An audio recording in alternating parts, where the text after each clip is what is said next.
செய்யற அவங்க வசதி வாய்ப்பை பொறுத்து செய்வாங்க. இல்லையா நீ கேட்டுக்கணும் தாய் தகப்படி நீ தான் கேட்டுக்கணும் வச்சுக்கணும், கேட்கணும் அவசியமே இல்லை. எப்பயுமே இவரோட மைண்ட் வந்து என்ன அவங்ககிட்ட இருந்து என்ன பண்ணலாம், என்ன அவங்ககிட்ட இருந்து செய்யலாம் அப்படின்ற அந்த ஒரு மைண்ட் வந்து எதுப்பா அதெல்லாம் புரியாம பேசும். அது செய்யறது வைக்கிறது, நீங்க காதூத்து வைக்கிறேன்னு சொன்னா அவங்க செய்வாங்க. அவங்க பண்ணும் போல அது என்ன பண்ணாங்களோ பண்ணட்டும். நீ புக்கு மினிட்டு அப்படித்தானே மாமா சொல்லணும். அவங்க என்ன பண்றத பண்ணட்டும் வைக்கட்டும். அது மாமா அது முறை அது அவங்களும் இவர் என்னன்னா இத பண்ண சொல்லு, மாப்பிள்ளை இவளை எதிர்பார்க்கிறாருன்னு சொல்லு. தப்புதானே அது. எதையுமே கண்டிஷனா சொல்லக்கூடாது. அது முட்டாத்தன அடிதரம்.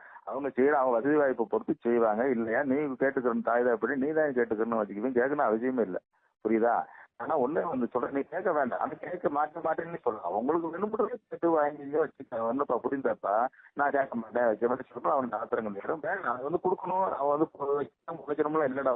எனக்கு இல்ல மாமா, அது எனக்கு தெரியும் மாமா, அது எனக்கு தெரியும் மாமா. ஆனா என்னன்னா எப்பயுமே இவரோட மைண்ட் வந்து என்ன அவங்ககிட்ட இருந்து என்ன பண்ணலாம், என்ன அவங்ககிட்ட இருந்து செய்யலாம் அப்படின்ற அந்த ஒரு மைண்ட் வந்து இருக்கு. இல்ல அவங்களுக்கு மாமனார் மாமியார் கஷ்டப்படுத்தி காசு வாங்கணும் வைக்கணும்ன்றது அவசியமே இல்லை. அது தேவையும் இல்லை. பொண்ணு புரிச்சுக்க அப்படிலாம் சொல்லி இது பண்ண முடியாது.